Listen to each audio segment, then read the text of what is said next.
और paper leak case से जुड़ी हुई इस वक्त की बड़ी खबर अपने दर्शकों को दे दें कि ईडी का एक्शन लगातार इस मामले में तेज होता हुआ नजर आ रहा है। पेपर लीक केस में ईडी का शिकंजा कसता हुआ 24 से ज्यादा नोटिस जारी ईडी ने किए हैं। आरपीएससी चेयरमैन, सदस्य और नकल गिरोह से जुड़े लोगों को नोटिस जारी किए गए हैं।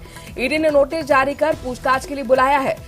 दस्तावेज जब्त किए गए शिकायत पत्रों के साक्ष्यों के आधार पर अब पूछताछ होगी।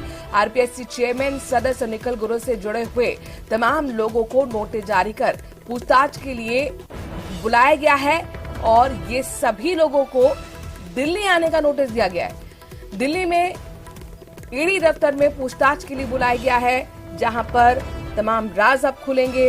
एक तरफ आप देख रहे हैं कि ईडी की एंट्री के बाद किस तरीके से हड़कंप मचा हुआ है, सियासत गरमाई हुई है, और वहीं अब 24 से ज्यादा नोटिस जारी कर दिल्ली में पूछताछ के लिए ईडी ने बुलाया है। शंकर आनंद हमारे संवाददाता इस खबर पर ज्यादा जानकारी के साथ जुड़ गए हैं। शंकर, आरपीएससी चेयरमैन, सदस्य कौन कौन से नकल गिरोह से जुड़े हुए लोग हैं? क्या ये वही लोग हैं जिनसे एसीबी पहले पूछताछ कर चुकी है या दूसरे लोग हैं? क्या नोटिस में कहा गया है और कब बुलाया गया है?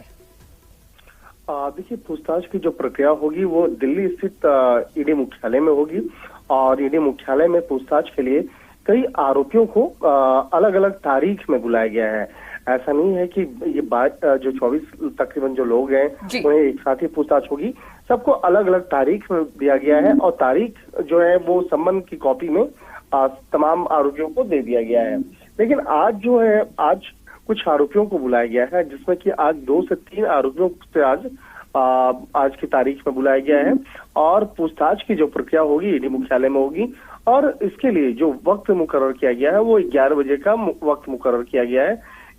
तमाम जो जिन को आरोपियों को बुलाया गया है उनको 11 बजे का वक्त दिया गया है कि 11 बजे तक आप ईडी मुख्यालय में आपको पहुंचना है। और जिस तरह से इस मामले में कई लोगों की भूमिका निकल के सामने आई थी और इसी मामले में पिछले सोमवार को जिस तरह से 27 लोकेशन पर सर्च ऑपरेशन को अंजाम दिया गया था और किस तरह से पेपर लीक मामले में आरोपियों की भूमिका रही है, किस तरह से मनी लॉन्ड्रिंग को अंजाम दिया गया, और इन तमाम मामलों की गंभीरता को देखते हुए जिस तरह से सर्च ऑपरेशन को अंजाम दिया गया था, तो सर्च ऑपरेशन के दौरान ही कई महत्वपूर्ण दस्तावेजों को खंगाला गया, कई महत्वपूर्ण सबूतों को खंगाला गया और उस दस्तावेजों के आधार पर ही अब पूछताछ की प्रक्रिया प्रारंभ हुई है। और कहा जा सकता है कि राजधानी दिल्ली स्थित जो ईडी मुख्यालय है वहां पर पूछताछ के लिए जिस तरह से बकायदा बुलाया गया है, तो इस खबर की जानकारी मिलने के बाद कई जो आरोपी हैं उनके होश तो ऐसे ही उड़े हुए हैं कि आगे क्या होगा और क्या उसकी गिरफ्तारी भी हो सकती है। तो निश्चित तौर पे कहा जा सकता है कि यानी कई बड़े राज खुल सकते हैं और बड़ी गिरफ्तारियां हो सकती हैं।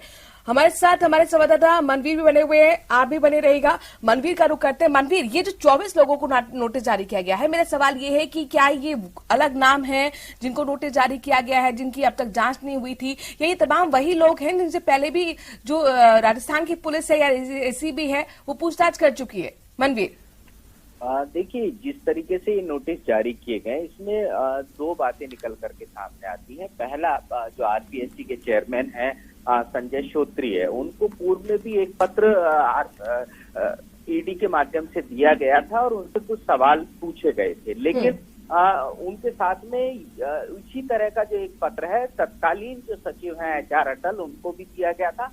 एचआर अटल के माध्यम से जो तमाम जानकारियां हैं जो ईडी के द्वारा पूछी गई थी वो ईडी को उससे अवगत करवाया गया। लेकिन जो संजय श्रोत्री आरपीएससी चेयरमैन है उनके द्वारा इस पत्र का जवाब नहीं दिया गया था। अब ये जानकारी निकलकर सामने आ रही है कि एक बार फिर ईडी ने उनको तलब किया है और इस बार ईडी उनसे पूछताछ करना चाहती है। संभावित रूप से जैसा कि बताया जा रहा है कि आज ये पूछताछ हो सकती है। लेकिन दूसरी तरफ अगर हम देखते हैं जिस तरीके से ईडी की छापेमारी पूरे राजस्थान में हमने देखी थी, बहुत सारे ऐसे सबूत और दस्तावेज ईडी के हाथ में लगे थे, उनका अन्वेषण भी लगातार जारी है और उस अन्वेषण के बाद में जिन जिन लोगों के नाम सामने आ रहे हैं संभावित रूप से ईडी उन सभी को तलब करेगी और उनसे पूछताछ होगी। जी ठीक है। मनवीर, ये भी बताइए कि जो केंद्रीय जांच एजेंसी है पेपर लीक मामले में जिस तरीके से अब एक्टिव हुई है और आरपीएससी के चेयरमैन तक अभी जांच पहुंच चुकी है, क्या आरपीएससी के जो चेयरमैन संजय हैं वो उनको कब बुलाया गया और क्या उनकी तरफ से जानकारी मिल रही, क्या वो पहुंचेंगे? देखिए, आरपीएससी चेयरमैन के संबंध में जो जानकारी हमारे पास सूत्रों के अनुसार निकलकर सामने आ रही है कि संभावित रूप से आज उनको जयपुर तलब किया जाएगा। ये जो पूरी पूछताछ है वो जयपुर में आयोजित होगी और 11 से 12 बजे के बीच का ये समय होगा जब उनको जयपुर पहुंच करके ईडी के समक्ष पेश होना होगा। क्योंकि इस पूरी अगर हम प्रक्रिया की बात करते हैं, पेपर लीक प्रकरण की बात करते हैं, तो उसमें सबसे महत्वपूर्ण अगर जिम्मेदारी किसी के पास होती है तो वो आरपीएससी चेयरमैन के पास होती है। बहुत सारे ऐसे सवाल हैं जो सीधे आरपीएससी चेयरमैन को कटघरे में खड़ा करते हुए दिखाई दे रहे हैं। सबसे बड़ा और महत्वपूर्ण सवाल कि किसी एक सदस्य को आखिर 6 परीक्षाओं के प्रश्न पत्र को तैयार करने की जिम्मेदारी किस तरीके से दे दी गई। उसके साथ साथ उसी सदस्य की जो भूमिका है वो सब इंस्पेक्टर भर्ती परीक्षा के इंटरव्यू में भी निर्धारित की गई थी। उसके साथ साथ कई अन्य जो दूसरी महत्वपूर्ण भर्ती परीक्षाएं थी उसमें भी बाबूलाल कटारा का पूरा इन्वॉल्वमेंट था। तो ये तमाम चीजें ऐसी हैं जो संदेह को गहरा करती हैं, मजबूत करती हैं। और ठीक है, यही सवाल मैं लेकर शंकर के पास आ रही हूँ। शंकर, देखिए, ईडी लगातार ये मान के चल रही थी कि बाबूलाल कटारा सिर्फ इतने बड़े आरपीएससी पेपर लीक की घटना को अंजाम नहीं दे सकता, इसके साथ और भी सदस्य जुड़े होंगे। अब ये जा चुकी चेयरमैन तक पहुंच चुकी है। आपके पास क्या जानकारी, कौन से वो सवाल होंगे जिनका सामना इन तमाम सदस्यों चेयरमैन को करना पड़ेगा, और क्या माना जाए आने वाले समय में और भी बड़े खुलासे होंगे जैसे जैसे जांच आगे बढ़ेगी? शंकर, निश्चित तौर पर देखिए, सवालों की फहरिस्त की अगर बात करें तो जो इसमें सबसे जो पहला सवाल होगा, जो सवाल होगा उसमें जो आरोपी होते हैं, आरोपियों से संबंधित उनके नाम, उनके परिवार के सदस्य, उनके पारिवारिक कितनी संपत्ति है उसके बारे में, उनके बैंक डिटेल्स, पिछले 5-7 साल में जो भी आय और व्यय का जो खर्चा है वो पूछा जाता है। उसके बाद मूल सवालों पर धीरे धीरे जांच एजेंसी की पूछताछ शुरू होती है। क्या आप उस आरोपी को जानते हैं, और इससे संबंधित जो तमाम जो सवाल होते हैं, तो एक तरह से कहा जा सकता है कि सवालों की फहरिस्त पहले से तैयार कर ली गई है और उसके बाद ही आरोपियों को पूछताछ के लिए बुलाया गया है। तो एक तरह से कह सकते हैं कि यहाँ पर आज देखना लाजमी होगा कि जिन जिन आरोपियों को आज बुलाया गया है, क्या आज वो पूछताछ की प्रक्रिया में शामिल होंगे या नहीं होंगे।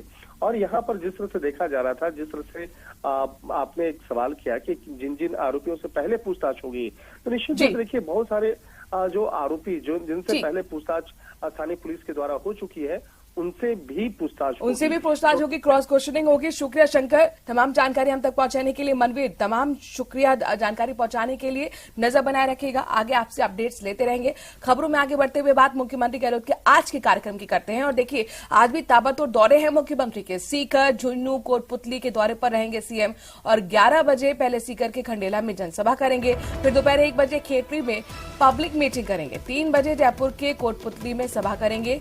महंगाई राहत कैंप का अवलोकन करने का कार्यक्रम यहां पर मुख्यमंत्री का है। तो इस वक्त की बड़ी खबर अपने दर्शकों को दे कि ताबड़तोड़